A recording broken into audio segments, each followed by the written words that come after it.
오늘도 하나님의 말씀을 듣고 깨닫는 자가 되기를 원합니다.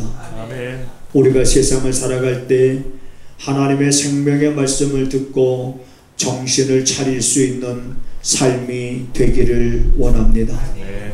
오늘 말씀을 통해서 우리들이 알아야 될 것들을 하나님 알 수 있도록 성령님께서 이 한 시간 말씀을 듣는 자들을 도우시고 또한 말씀을 들고선 종을 붙잡아 주시옵소서. 예수님의 이름으로 기도하옵나이다. 아멘. 또 가라사대 어떤 사람이 두 아들이 있는데 그 둘째가 아비에게 말하되 아버지여 재산 중에서 내게 돌아올 분깃을 내게 주소서 하는지라. 아비가 그 살림을 각각 나눠 주었더니 그 후 며칠이 못되어 둘째 아들이 재물을 다 모아 가지고 먼 나라에 가 거기서 허랑방탕하여 그 재산을 허비하였더니 다 없이 한 후 그 나라에 크게 흉년이 들어 저가 비로소 궁핍한지라. 가서 그 나라 백성 중 하나에게 붙여 사니 그가 저를 들러 보내어 돼지를 치게 하였는데 저가 돼지 먹는 쥐업 열매로 배를 채우고자 하되 주는 자가 없는지라. 이에 스스로 돌이켜 가로되 내 아버지에게는 양식이 풍족한 품꾼이 얼마나 많은고 나는 여기서 주려 죽는구나.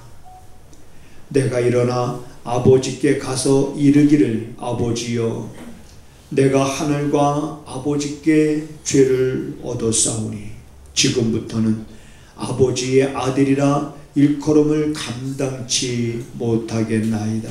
나를 품꾼의 하나로 보소서 하리라 하고 이에 일어나서 아버지께로 돌아가니라. 아직도 상고가 먼데 아버지가 저를 보고 측은히 여겨 달려가 목을 안고 입을 맞추니 아들이 가로되 아버지여 내가 하늘과 아버지께 죄를 얻었사오니 지금부터는 아버지의 아들이라 일컬음을 감당치 못하겠나이다 하나 아버지는 종들에게 이르되 제일 좋은 옷을 대어다가 입히고 손에 가락지를 끼우고 발에 신을 신기라. 그리고 살찐 송아지를 끌어다가 잡으라. 우리가 먹고 즐기자. 이 내 아들이 죽었다가 다시 살아났으며 내가 잃었다가 다시 얻었노라 하니 저희가 즐거워하더라.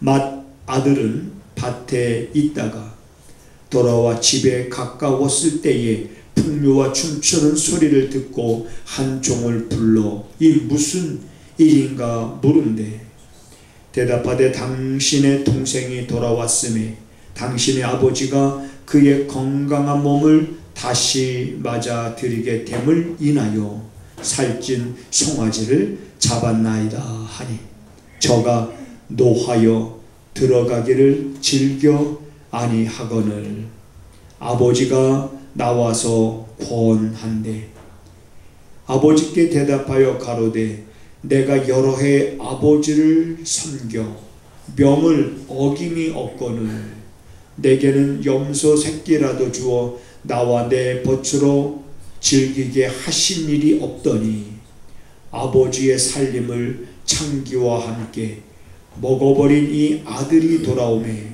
이를 위하여 살찐 송아지를 잡으셨나이다. 아버지가 이르되 예 너는 항상 나와 함께 있으니 내 것이 다 내 것이로되 이 내 동생은 죽었다가 살았으며 내가 잃었다가 얻었기로 우리가 즐거워하고 기뻐하는 것이 마땅하다 하니라. 아멘.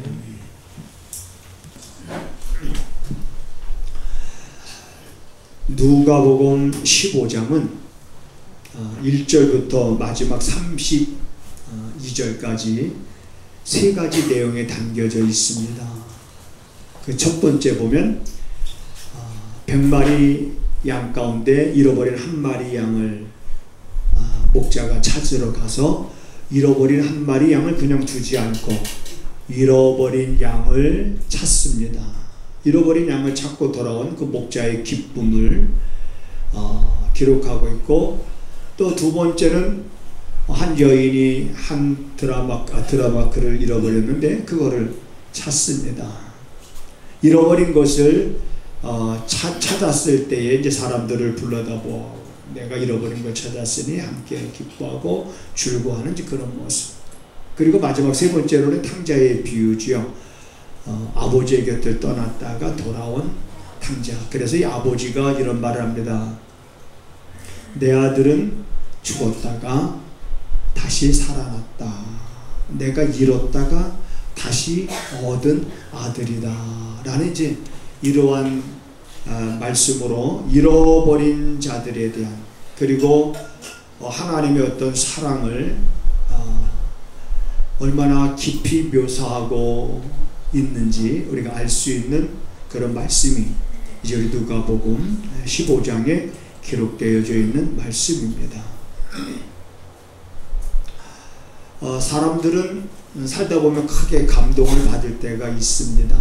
그래서 세상에서 가끔 이제 어떤 재난 가운데 자기 목숨을 걸고 죽어가는 사람을 살려줬을 때 우린 그 사람들을 의인상이다 이렇게 해서 사람들이 감동을 받습니다. 야, 어떻게 자기도 자칫 잘못하면 죽을 수 있는 상황인데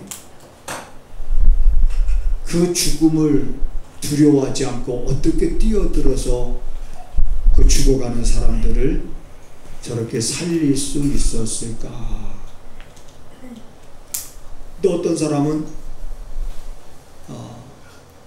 한 무리에게 폭행을 당하고 있는 것을 보고 자기 목숨을 걸고 가서 약한 자를 돕다가 크게 다치기도 하고, 그래서 병원에 입원해 있으면 기자가 찾아가서 어떻게 그런 생각을 하셨고 어떻게 그런 행동을 하셨습니까? 라고 또 인터뷰하는 모습을 우리가 보게 되면 그런 사람들의 한결같은 대답은 뭐냐면 누구라도 그랬을 겁니다. 누구라도 그런 상황에 있었다면 누구라도 그랬을 겁니다. 우리는 동물과 다른 점이 있다면 바로 그런 겁니다. 크게 감동할 수 있는 그런 감정이 가지고 있는 사람들이지요. 여러분 요즘에 애완견, 그렇죠? 그래서 그런 19나라 인구가 1200만 된다고 합니다. 정말 끔찍히 애완견을 사랑하고 돌보고, 그래서 우리도 가만히 이제 우리 집에 있는 이름이 갑자기 생각이 안 나네. 당콩이 만만치 않아요. 간식비 들어가는 거며 뭐 하는 거. 근데 간식도 내가 먹는 것보다 비싸요. 그런데 사람들이 그렇게 돌본다는 거예요. 돌보고 추면 출세라, 더우면 더울세라 에어컨 틀어주고, 추면 출세라 개집에다가 보일러 놔주죠. 따뜻하게. 그래서 여러분 개가 감동받았다, 우리 주인의 사랑에 감동받았다라고 하는 기사를 본 적 있어요? 예? 개가 자기 주인이 자기한테 헌신적으로 자기를 돌보주는 것에 대해서 개가 감동을 받아가지고 개의 삶이 새롭게 변화가 돼서 그냥 어떻게 보면 본능적으로 행동을 하는데 감동을 받고 그런 동물들은 그런 게 없습니다. 그 감동을 받을 수 있는 건 바로 누구냐? 바로 우리 사람들인 거예요. 우리는 어떤 이야기를 들으면 그 이야기 속에서 우리들의 감정이 이렇게 정말 감격스러운 그런 감동이 우리 안에서 올라올 때도 있고, 때로는 분노의 이런 감정이 우리 안에 끓는 물처럼 끓어오를 때도 있습니다. 그런데 오늘 본문 말씀은, 우리들은 오늘 이 본문 말씀을 통해서 다른 것보다는 여러분 한 가지를 확신하면서 오늘 여러분들이 이 말씀을 들었으면 좋을 것 같아요. 오늘 본문 말씀을 통해서 우리가 한 가지 확실히 여러분들 마음에 깊이 새겨 둘 것에 대해서는 뭐냐면, 하나님이 어떤 분인지에 대해서, 하나님의 사랑을 나는 여러분들이 의심하지 않기를 주님의 이름으로 부탁을 드립니다. 의심하지 않기를. 마치 이태수 집사님도 아들이 둘이네, 그죠? 네, 성경에 나와 있는 것처럼. 근데 쟤네들이 좀 컸어. 그래서 서준이가, 아빠 이거 누구 거야? 아빠 거지. 아빠 죽으면 누구 줄 거야? 너희들 줘야지. 그 아빠 미리 줘. 나한테 돌아붙기 미리 줘. 그래서 생각도 안 하고 있었는데 둘째가 이렇게 하도 우기니까 아빠가 그냥 큰 애하고 작은 애 거 나눠줬어요. 오늘 보면 내가 각각 나눠줬더라. 자, 같이 살 때는 아빠와 함께 있는 게 행복인 줄은 몰랐어요. 아빠와 함께 살 때는 그게 행복인 줄 몰랐고 다른 생각이 드는 거야. 내가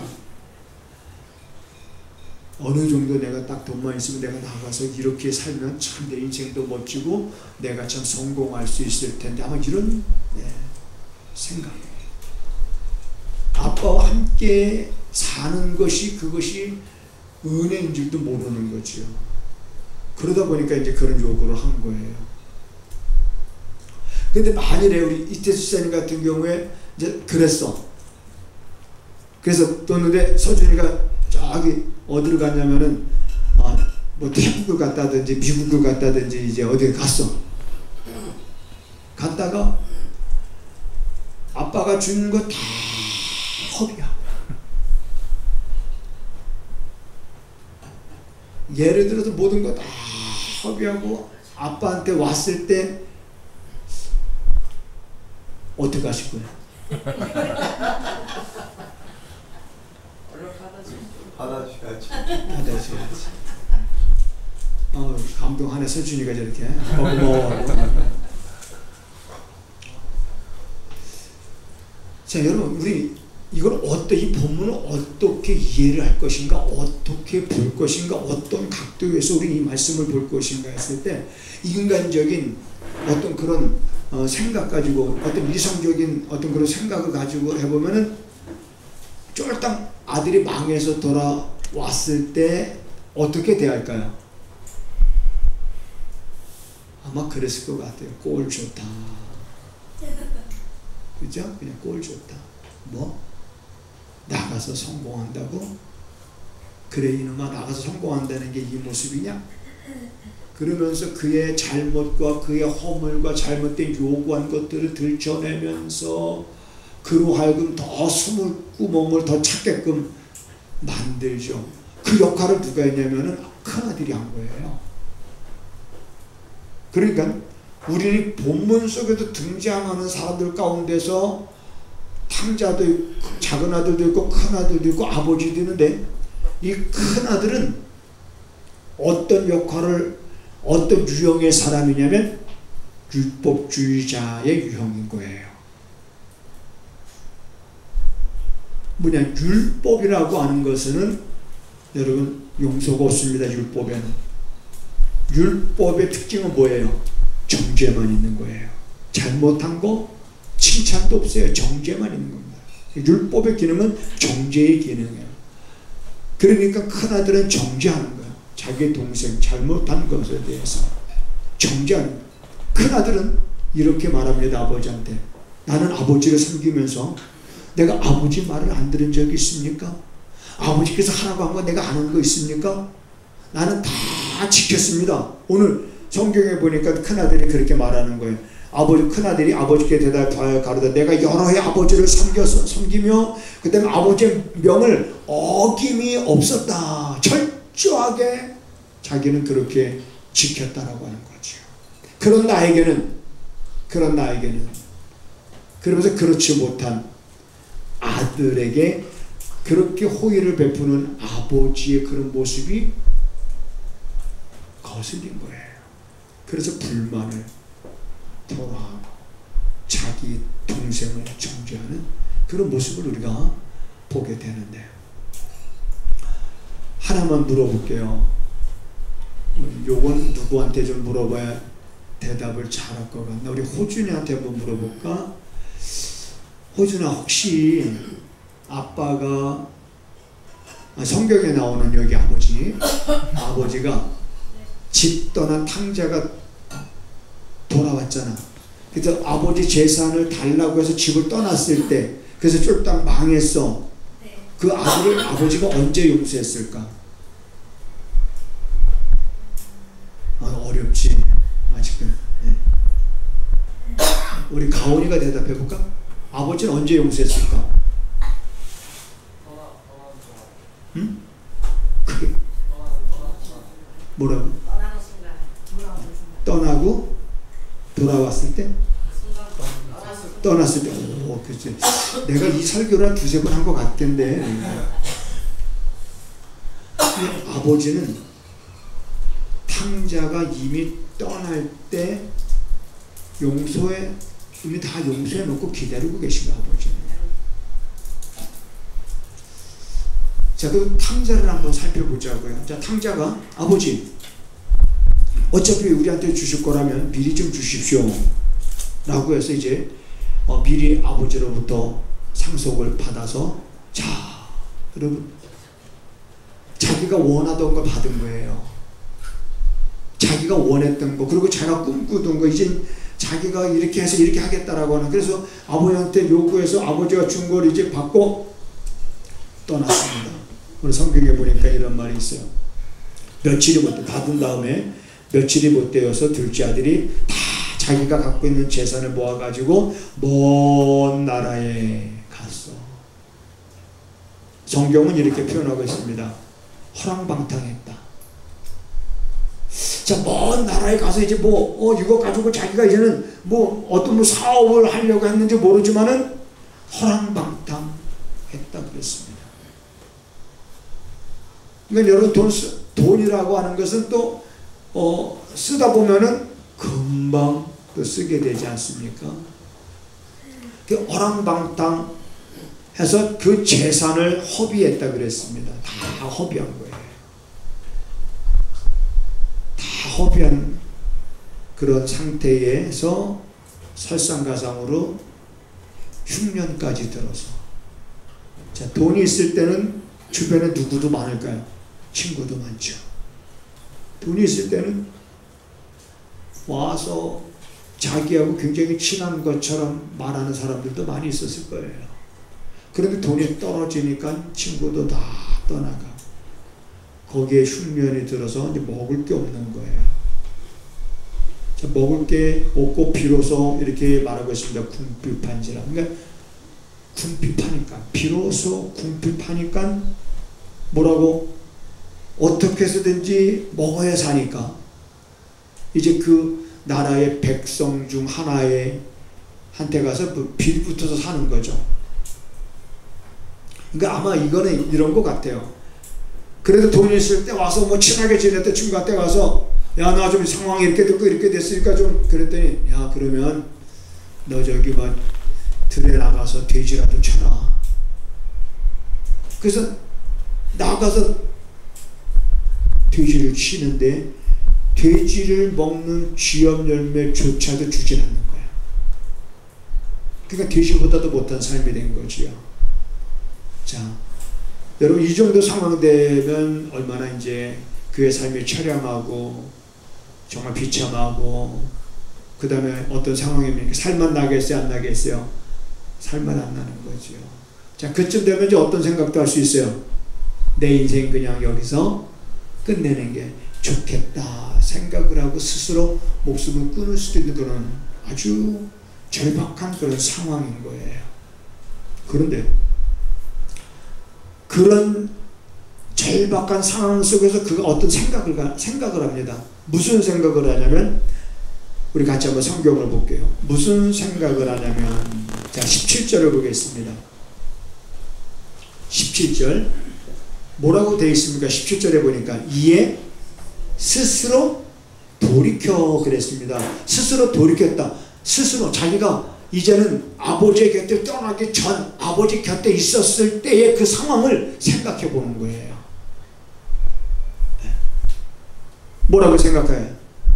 그 탕자가 생각하는 어떤 생각을 하고 있습니까? 내 아버지에게는 양식이 뭐예요?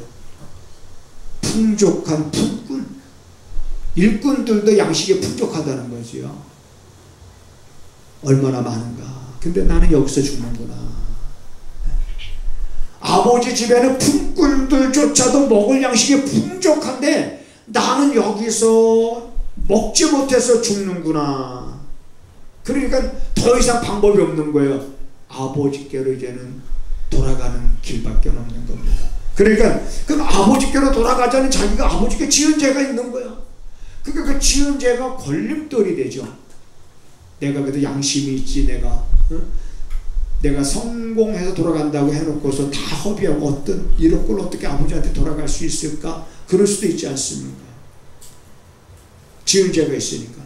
그러니까 그가 그 지은 죄로 인해서 이런 생각을 하는 거예요. 내가 이제 아버지한테 가서 지은 죄가 있으니까 아버지, 나를 아들이라 생각하지 말고 그냥 아버지 집에서 일하는 이 품꾼의 하나로 여겨주십시오.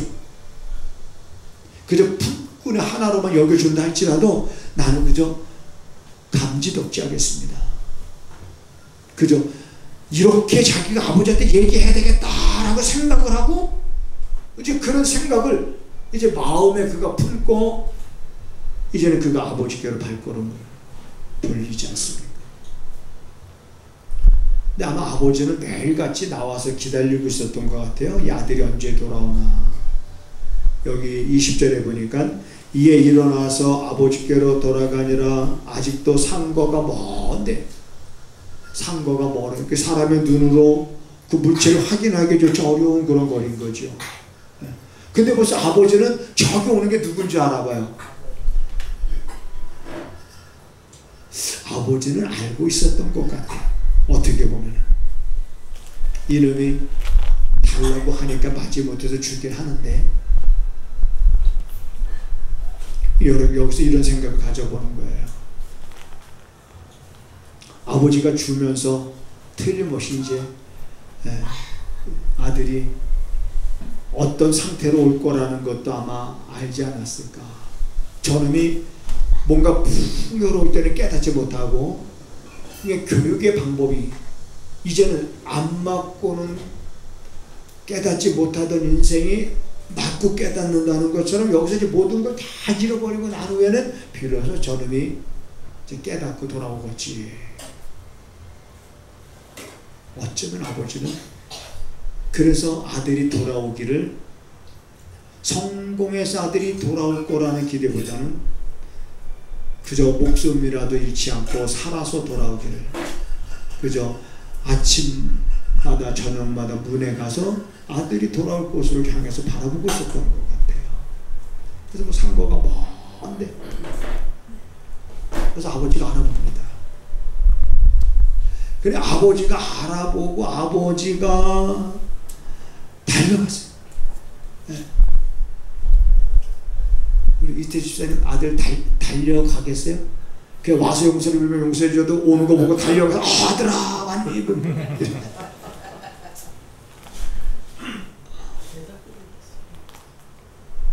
근데 벌써 딱 보고 아들인 줄 알고 아버지 달려가는 거야. 달려가서 그 아들의 목을 아버지가 껴안고 아들 볼에 입을 맞추면서 21절에 보니까 이런 말이 있습니다. 아들이 이렇게 말해요. 아버지여, 내가 하늘과 아버지께 죄를 얻었사오니 지금부터는 아버지 아들이라 일컬음을 감당치 못하겠나이다. 24절의 아들은 아버지는 이렇게 말하잖아요. 죽었던 내 아들이 다시 살았다. 잃어버렸던 아들이 돌아왔다. 자, 여기서 지금 아버지는 그 아들의 잘못에 대해서 뭐하고 있습니까? 들춰냅니까? 지적질합니까? 그 아들이 잘못한 것에 대해서 아니야. 그냥 돌아온 걸로 모든 것이 다 용서가 된 거야. 믿으시기 바랍니다.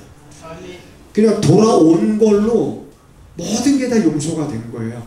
아들이 아버지의 재산을 미리 달랬던, 그래서 아버지 마음에 섭섭할 수도 있었지만은 그러나 그것도 문제가 되지 않고 다 그냥 돌아온 걸로 용서가 된 거예요. 여기서 여러분 우리가 뭘 하냐면,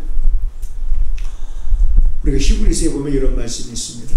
너희가 다시 죄를 위하여 하나님 앞에 드릴 제사가 없다는 것은, 이제 제사의 제도가 폐해졌다는 걸 말하고, 아버지께서 너희들의 죄를 다시 기억지 아니하신다 라는 말은 무슨 말이냐면 완전한 용서를 말하는 거예요. 완전한 용서예요. 그러니까 우리 기독교의 신앙이라고 하는 것은 우리가 세상에 살면서 죄를 안 짓고 살 수는 없어요. 그런데 그 지은 죄에 대해서 언제 깨닫게 되냐면 고난을 당할 때, 삶의 시련과 역경이 내게 왔을 때, 그때 내가 얼마나 교만했었는지, 그때 내가 왜 그런 복음을 뿌리치고 예수 믿는 사람들을 내가 오히려 멸시했던 그런 것들이 얼마나 어리석은 일이었는지, 그런 것 속에서 깨닫고 돌아올 때 주님은 하나도 그들의 잘못을 묻지 않습니다. 따지지 않습니다. 그냥 용서하시는 거예요. 그걸 이제 완전한 용서인데, 자, 히브리서 우리 한번 찾아보겠습니다. 신약 성경 히브리서, 자, 히브리서 우리 10장을 한번 볼까요?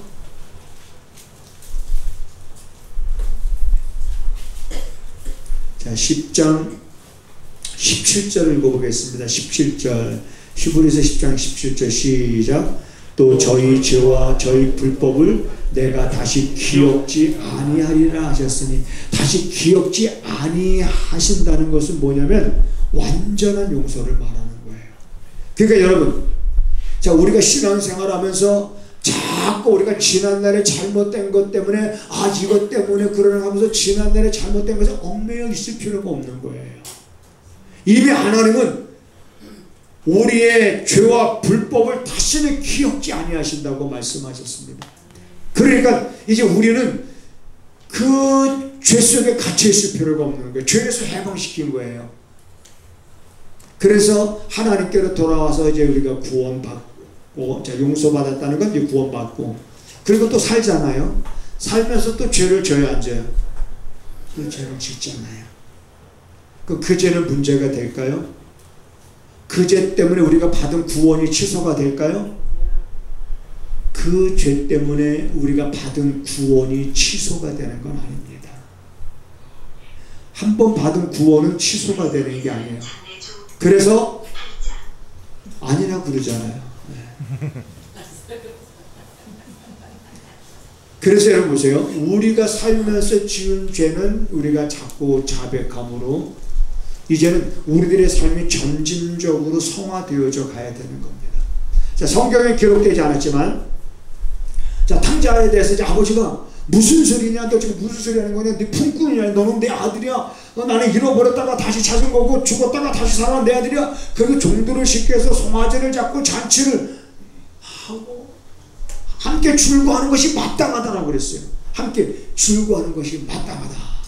줄고, 그러한 아버지의 모습을 봤던, 경험하는 탕자는 그 후의 삶이 어땠을까 하는 성경의 기록이 안 돼서 뭐라고 제가 말할 수는 없지만 짐작컨대 그러한 아버지의 사랑을 경험하고 낳던 둘째 아들은 어떤 모습으로 여러분 살았을 것 같아요? 아마 모르긴 해도 아버지의 뜻을 따라서 살았으니 틀림없습니다. 그러나 아버지의 곁을 떠나지 않았던 맏아들은 그러면 그런 어떤 존재인가? 사람들은 그런 설교를 합니다. 오히려 둘째가 탕자가 아니라 맏아들이 집 안에 있는 탕자다 이렇게 말하는 사람도 있는데, 물론 그렇게 볼 수도 있지만은 저는 어떤 유형의 사람으로 보냐면 율법주의 유형의 사람으로 봅니다. 신앙생활하면서 자기는 늘상 율법을 잘 지키면서 그 다음에 어떤 계명을 떠나지 아니하고 그러면서 다른 사람들의 잘못된 것들에 대해서 이렇게 지적하는 율법주의적인 그런 아들, 큰아들. 그러니까 그 큰아들에게 대해서 아버지가 뭐라고 말하는 거야? 야, 네 동생은 죽었다가 살아난 거야. 우리가 잃어버렸다가 동생 다시 찾은 거야. 그러니까 지적질하는 그 맏아들에게 아버지가 우리가 마땅히 기뻐하고 줄고하는 것이 마땅하다는 건데, 그런 상황 속에서 같이 줄고하지 못하고 같이 기뻐하지 못하는 것은 어떤 사람일까? 바로 이런 율법주의형의 사람일 거라는 거죠. 그래서 우리는 어떤 유형의 사람이 되어야 될까? 그거 생각해 보면, 저는 이제 첫째로 오늘 본문을 통해서 아까 말씀드린 것처럼 하나님의 사랑을 의심하지 말라는 것을 말씀드렸습니다. 하나님의 사랑을 의심하지 말고, 그리고 여러분 이제는 사랑에 우리가 힘입어서 율법주의형의 삶이 아니라 복음주의적인 형의 사람이, 복음주의적인 그러한 삶을 우리는 살아야 됩니다. 복음과 율법. 그래서 따라서 하시겠습니다. 복음엔 용서가 있지만 율법엔 용서가 없다. 용서가 없습니다.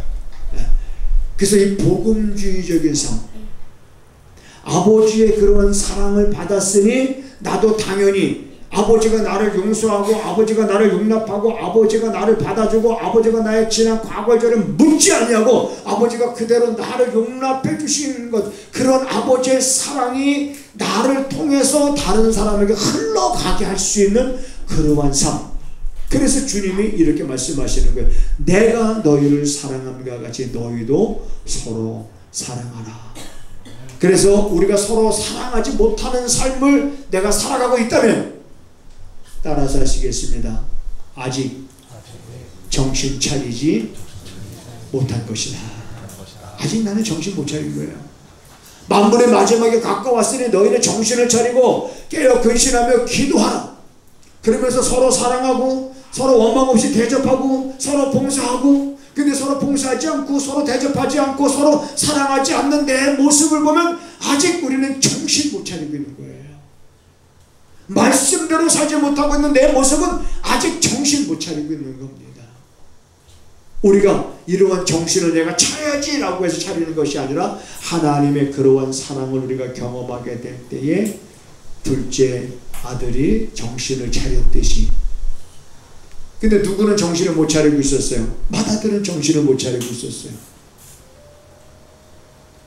오늘 우리는 어떻습니까? 오늘 우리는 정신을 차리고 살아가고 있습니까? 우린 정신을 차려야 됩니다. 항상 하나님의 말씀에 비춰보면서 내가 아직도 서로 사랑하라고 한 말씀에 미치지 못하고 서로 봉사하라는 말에 미치지 못하고 서로 원망 없이 대접하라는 그런 말씀에 내가 미치지 못하고 있다면 내 믿음 왜 아직 잘하지 못해? 아직도 내가 정신을 못 차려. 그러면서 깨어 기도하면서 우리는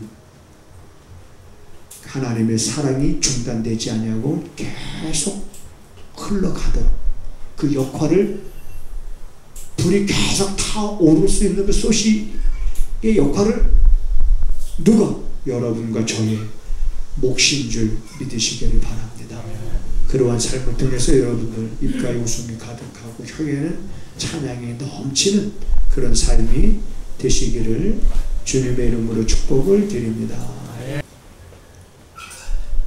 하나님의 사랑이 얼마나 큰지 하나님, 우리가 무뎌서 깨닫지 못한다면 우리가 때로는 맞고서라도 하나님의 사랑을 깊이 깨닫는 은혜가 있게 하셔서 그 사랑으로 인하여 우리가 새심을 얻고 세상을 살아나갈 때에 우리가 감당해 나가지 못할 일들이 없게 하여 주시옵소서.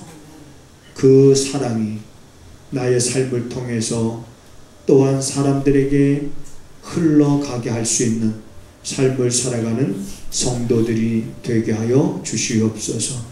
하나님 앞에 믿음으로 예물을 우리가 구별하여 10의 1조를 드리는 손길과 선교 예물을 드리며 감사 예물을 드리며 주일원금을 드리는 하나님 그 손길과 그들의 마음을 시간마다 헤아려 주셔서 이제 하나님께서 우리들의 삶 속에 필요한 것들 채워주심을 경험하고 부족함 없게 하심을 날마다 감사하며 하나님의 이름을 높이 찬양할 수 있는 우리들의 삶이 되게 하옵소서. 지금은 우리 구주 예수 그리스도의 은혜와 우리 아버지 하나님의 무한하신 사랑하심과 성령의 감화 감동 역사 위로 교통하심이 이제 오늘도 말씀을 듣고 또 한 주간 세상으로 발걸음을 향하는 성도들의 삶 속에 또한 저들이 머물고 있는 가정과 저들이 서로를 향하는 모든 일정 가운데 지금부터 영원하기를 간절히 축원하옵나이다. 아멘 아멘.